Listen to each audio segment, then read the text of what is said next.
वाराणसी के बाद हमने भगवान कृष्ण की नगरी मथुरा वृंदावन को चुना। दिल्ली के करीब होने की वजह से यहां भी काफी मरीज दिल्ली और दूसरे राज्यों से पहुंच रहे थे।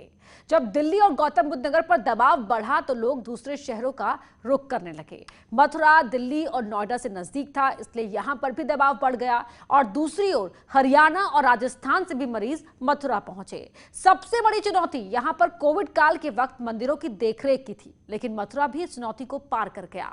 मथुरा के डीएम नवनीत सिंह चहल का परिवार भी कोरोना पॉजिटिव हो गया, लेकिन उन्होंने ऑक्सीजन की आवश्यकता इस सेकंड वेव में बहुत ज़्यादा बढ़ गई थी और उसके लिए हमने तेज़ी से निर्णय लेकर एक हमारा स्वर्ण जयंती हॉस्पिटल है IOCL के CSR प्रोजेक्ट के अंतर्गत हमने उसको तैयार किया। ऑक्सीजन पाइपलाइंस तत्काल एक सप्ताह में ही पूरे 100 बेड्स पर लगवाई और वहाँ पर मरीज़ों का आना शुरू हुआ।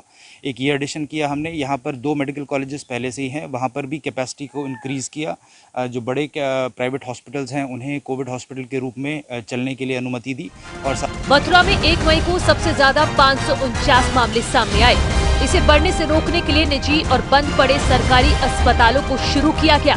वहां सुविधाएं बढ़ाई गई। सबसे ज्यादा समस्या ऑक्सीजन और रेमडेसिविर इंजेक्शन की थी। अप्रैल के आखिरी हफ्ते और मई में ऑक्सीजन की डिमांड 10 मीट्रिक टन थी। मथुरा में इतनी ऑक्सीजन नहीं थी, इसीलिए रुड़की, जामनगर, मोदी नगर से ऑक्सीजन लाई गई। ऑक्सीजन की सबसे ज्यादा जरूरत 12 मई को हुई थी। इसमें हमारी पूरी टीम ने बड़ी मेहनत से काम किया। मैं बताना चाहूँगा कि विभिन्न हॉस्पिटल्स में जो हमारे होम आइसोलेशन के अतिरिक्त जो पेशेंट्स हॉस्पिटल्स में भी थे, उनसे भी लगातार संपर्क करके ये इंश्योर किया जाता था कि डॉक्टर्स और पैरामेडिकल स्टाफ लगातार विजिट करते रहें, उनका ख्याल रखते रहें और उनसे फीडबैक लेके जहाँ कोई कमी होती थी उसको भी तत्काल इम्प्रूवमेंट किया जाता था। तो इस तरीके से दोनों ही स्तर पर कहीं पर भी कोई प्रॉब्लम नहीं आई और ये सब मैं कहूँगा कि ये बिहारी जी का आशीर्वाद रहा। गांव में समितियों के माध्यम से टेस्टिंग, ट्रेसिंग और ट्रीटमेंट के फॉर्मूले पर काम किया गया। ग्राम प्रधानों की मदद ली गई। सैनिटाइजेशन से लेकर दवा वितरण का काम भी युद्ध स्तर पर किया गया। इसका नतीजा ये हुआ कि ज्यादा जांच पर भी मामले बहुत कम आ रहे थे।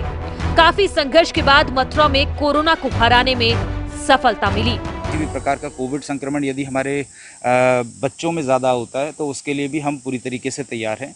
इस दौरान हमारा ये भी प्रयास है कि वैक्सीनेशन को हम युद्ध स्तर पर कराएं और वैक्सीनेशन को हमने कराने के लिए 100 से अधिक टीम्स लगातार फील्ड में जाती हैं और वैक्सीनेट करती है, गांव-गांव जा रही हैं, वार्ड जा रही हैं।